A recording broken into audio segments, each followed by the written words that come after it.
Hi everyone, welcome to a new video. I decided to make this because I noticed a lot of people didn't know how and where to store their characters.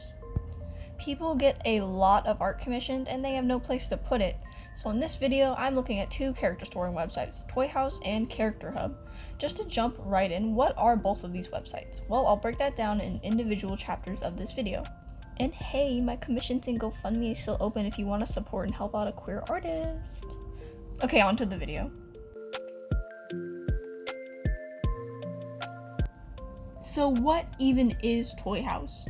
Toyhouse is a website mainly used for storing and managing characters, especially for role-playing and trading purposes.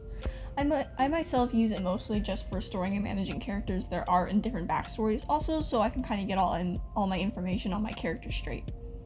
I won't be showing you how to make characters or code, as there are plenty of videos on that by other people, but I can show you this.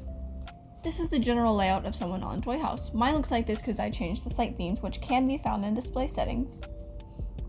And here is what a potential profile user could look like. Mine is sun themed. Now that we've got that out of the way, let's move on to the pros and cons of Toyhouse.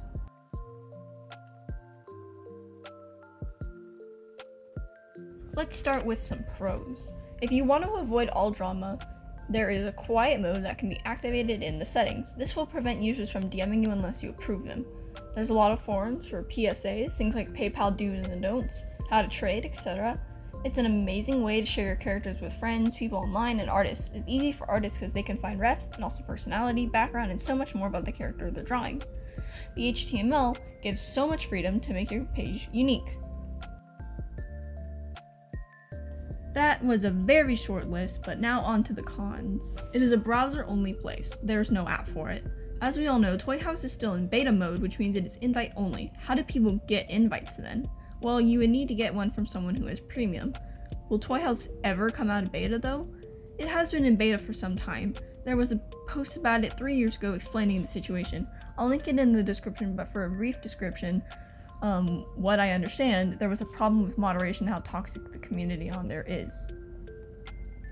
Some more cons? My friends tell me the UI is weird and that's why they don't use it anymore. There's a lot of moderation problems, again, including with people randomly deleting characters even if they break no rules. This happens because people are petty and love to cause drama. They report characters that don't break any site rules, and the moderation tend to just delete without actually viewing anything. Alternative forms of canon characters are not allowed. What does this mean? Anything that can be related to a canon or copyrighted character is not allowed. Say you wanted to make a pull from a Reddit post, a variation of a Sonic character. Not allowed. I'm sure there's a lot more than this, but I genuinely couldn't find any more pros about Toyhouse. Yes, I used the site myself, but interacting with people just isn't fun. It's actually quite anxiety-inducing. For example, someone was doing character purge and I commented on a character I'd like to offer for, and my comment got deleted? I actually don't know why this is to this day. Probably did something wrong, but oh well. Some more cons. You need a basic understanding of how to use HTML so you can use the free-to-use templates. It's a long process of submitting each and every image you have of your characters because you manually have to insert the artist. I think this is a good thing, but it takes a lot of time. Moving on to CharacterHub, let's get into talking about it, its pros and cons, and what I like best. Now with CharacterHub, it is a lot like Toyhouse in terms of it's a character storing site. CharacterHub itself is a website and community platform designed for sharing and storing information about original characters and their art, worlds, and other related items. Now when I first made an account solely for this video, I was thinking it wouldn't be anything special, but it's actually a really nice site. It's set up really nicely. This is what my own front page looks like. The entire website is a little laggy at first, but it gets better once everything is loaded in. When I created my first character profile on the site, I was thinking, oh, this could be nice actually. Then I got like 10 reactions on Orin, and it blew my mind how nice the community on there is. And here is an example for two character profiles I've done. One is more fleshed out than the other, and that's because I like Ace more. And honestly, I love the fact you can create your own profiles without needing an HTML to make it look pretty. Like, yes, it will still look boring if you don't buy things to make it look pretty, as every site needs money to keep it going, I believe, so that makes sense. But they have things such as a key info tab where you can put their name, a significant quote, and tags for people to find them. Below that is the sections, things such as personality, author's note, color palette, traits, etc. There is more than that, but that's just what I've listed. Then there's the maturity warning, which you do have to be 18 to be able to use. Advanced settings, which consist of did you make this character and is this character part of a fandom, which is, to be honest, better than Toyhouse where you aren't allowed to upload characters from fandoms like that. Along with the trigger warning tab, you have allow roleplay requests. What even is that? I'll answer that question. People can request to roleplay their characters with one made by you with this tab.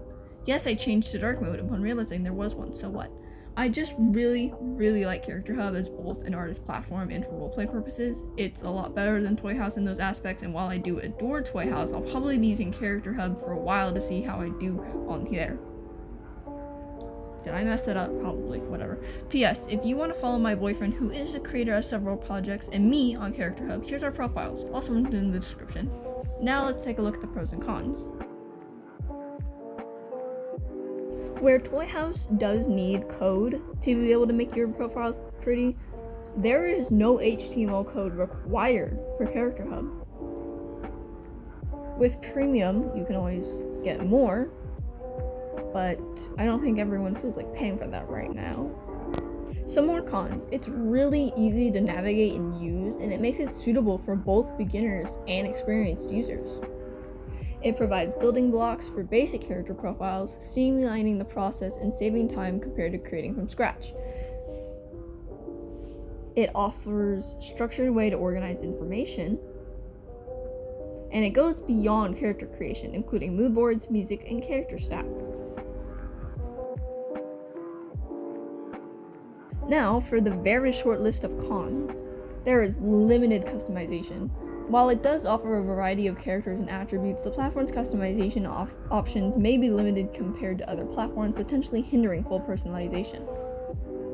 There are technical issues. Some people have reported slow loading times, glitches, and other technical issues which can affect the overall user experience, but that's probably just because it's like a lot to keep up with for the servers and everything. There is a lack of collaborative features. CharacterHub is primarily designed for individual users and don't currently offer collaborative features for project development. So while the pros definitely outweigh the cons on this one, I think it's safe to say that both websites have their ups and downs, and while one might be a smidge better than the other, I think both websites are awesome, and I'm super excited to see what they do going forward in the future. That was a fun video, wasn't it? I genuinely really enjoyed making this video. Let me know if there's more I should do for this type of content. I also hope this video helped some of you in deciding which website to go with. I know for a fact I'll be going with CharacterHub for a while. Feel free to follow me on any and all other social medias I post on. Blue Sky, Twitter, Instagram, and Ko-Fi are all my most active ones. I'll see you in the next one. Don't forget to subscribe, and goodbye!